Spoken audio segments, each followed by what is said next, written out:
ഇരിക്കും, നമുക്ക് യോഗ പഠിക്കാം. എനിക്ക് യോഗയൊന്നും പഠിക്കണ്ട. ഇനി കുടുംബത്തിലുള്ളവരുടെ ആരോഗ്യം ഒന്ന് ബെറ്റർ ആവട്ടെ എന്ന് കരുതിയാണ് ഈ യോഗ പഠിപ്പിക്കുന്നത്. യോഗയൊന്നും പഠിക്കണ്ട. അല്ലാണ്ട് തന്നെ എനിക്ക് നല്ല ആരോഗ്യം. അത് കാണുന്നുണ്ടല്ലോ നിങ്ങൾ യോഗ പഠിച്ചിട്ടുള്ളത്. യോഗ പഠിക്കുന്ന ആരോഗ്യം മെച്ചപ്പെടുത്താൻ വേണ്ടിയിട്ടാണ്, മനുഷ്യരോടുള്ള സ്നേഹം കൊണ്ടിട്ടാ, ഈ കുടുംബത്തിലുള്ള ഓരോരുത്തരുടെ ആരോഗ്യം നന്നാവട്ടെ എന്നുള്ള സൽബുദ്ധി കൊണ്ടിട്ടാ. സ്നേഹമില്ലാത്തവർക്കൊന്നും മനസ്സിലാകത്തില്ല. ഇങ്ങോട്ട് നോക്കിയേ, കുടുംബത്തിൽ എല്ലാവരോടും നല്ല സ്നേഹമുണ്ട്. ഇനി ഞാൻ എഴുതി ഒട്ടിച്ചുകൊണ്ട് നടക്കാം ഞാൻ, എനിക്ക് എല്ലാവരോടും സ്നേഹമാണെന്ന്.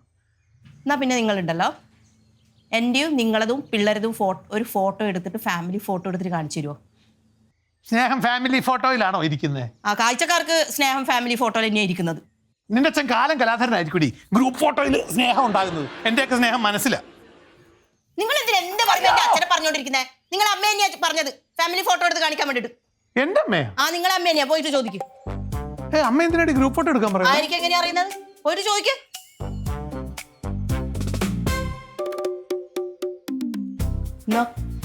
അല്ല ഇതേ അമ്മ ഗ്രൂപ്പ് ഫോട്ടോ എടുക്കാൻ പറഞ്ഞെങ്കിൽ അതിൽ വല്ല വക്രബുദ്ധി ഉണ്ടാവും. എനിക്ക് എങ്ങനെയാ അറിയുന്നത്?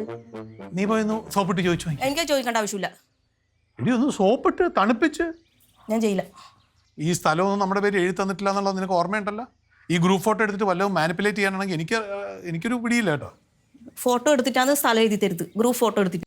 ഇത്രയും കാലം ഇല്ലാത്തൊരു സ്നേഹം ഇപ്പം ഈ ഗ്രൂപ്പ് ഫോട്ടോ വഴി ഉണ്ടാകേണ്ട കാര്യം എന്തുവാ? എനിക്ക് അറിഞ്ഞൂടാ. ചോദിക്കോ?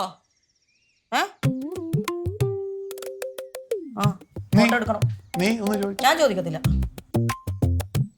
എന്തിനായിരിക്കും ഇവിടെ ഇരുന്നിട്ട് ഇങ്ങനെ എന്തിനായിരിക്കും ഇങ്ങനെ പറഞ്ഞോണ്ടിരിക്കുന്നല്ലേ? പോയിട്ട് അങ്ങ് ചോദിച്ചാ പോരെ? നമുക്ക് രണ്ടും കൂടെ പോവാം. എന്നാ വാ.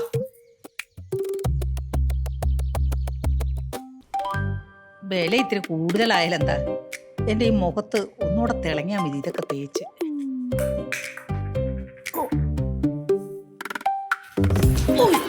അച്ഛമ്മ, അച്ഛമ്മ,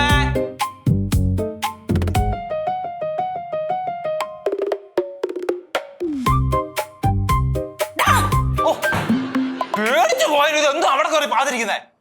എന്തോടാ നീ അലമാര തുറക്കുന്നു? ഞാൻ ഇങ്ങനെ വന്നപ്പോ ചുമ്മാ ഇങ്ങനെ നോക്കിയത്. എന്തോ നോക്കുന്നു? ചുമ്മാ നോക്കിയത്. ഞാനില്ലാത്ത തക്ക നോക്കി അച്ഛനും മക്കളും എന്റെ അലമാര നോക്കാനാ എപ്പോഴും നോക്കുന്നു. എന്റെ പൊന്നച്ചമ്മ, ഞാൻ ഓൾറെഡി ഭയങ്കര ധർമ്മസങ്കടത്തിലാ. ചുമ്മാ എന്റെ ധർമ്മസങ്കടം കൂട്ടല്ലേ. നിനക്കെന്തോ ധർമ്മസമ്മക്കടോടാ? അത് ധർമ്മസങ്കടം ഉണ്ട്. അതെന്തോന്നാന്ന് എന്നോട് പറയുന്നേ? ഇത് കണ്ട എന്തുവാ? താടി മീശയില്ല, കട്ടിയില്ല, മൊത്തം പാച്ച് വടിച്ച് ഞാൻ മടുത്തു. എനിക്കൊന്നും വളരുന്നില്ല. നല്ല കാര്യല്ലേ? ബാർബർ ഷാപ്പിൽ കൊണ്ട് പൈസ കൊടുക്കണ്ട. ചുമ്മാ കളിയാക്കല്ലേ. ഇതെന്റെ പുരുഷത്വത്തിന്റെ കാര്യമാണ്. ചുമ്മാ ആണെന്നും സോറി. പുരുഷത്വം? പുരുഷത്വം. എനിക്കൊരു കാര്യം അറിയണം. എന്തോ?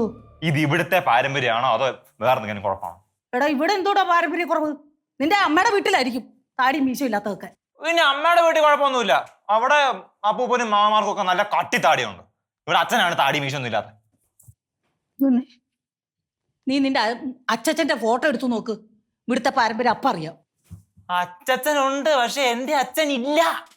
അച്ഛൻ എവിടാ? ഞാൻ അച്ഛനെ കണ്ടിട്ടേ ഇല്ല താടി മീശ വെച്ച് ഇതുവരെ. ആണ് അതെല്ലാം മടിച്ചു കളയുന്ന. അല്ല നിനക്കിപ്പോ എന്താ കാര്യം പറ. എനിക്ക് നല്ല കട്ടി താടിയും വേണം, ഇങ്ങനെ പിരിച്ചു വെക്കാൻ മാത്രമേ മീശ വേണം. അത്രേ ഉള്ള കാര്യം. അതിനാണോ നീ അലമാരയൊക്കെ കയറി തപ്പാൻ കിടക്കുന്നത്? ഒരു കാര്യം ചെയ്, എന്റെ കൂടെ വാ. എടാ നിനക്ക് താടി ഉണ്ടാക്കി തരാൻ മീശ ഉണ്ടാക്കി തരാം, നീ വാ.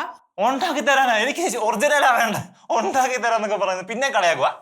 എടാ അതിനുള്ള മരുന്ന് ഞാൻ എവിടുന്നെങ്കിലും സംഘടിപ്പിച്ചു തരാന്നാ പറഞ്ഞത്. എന്നാ വരാം. എന്താ കയ്യിലൊരു പാത്രം?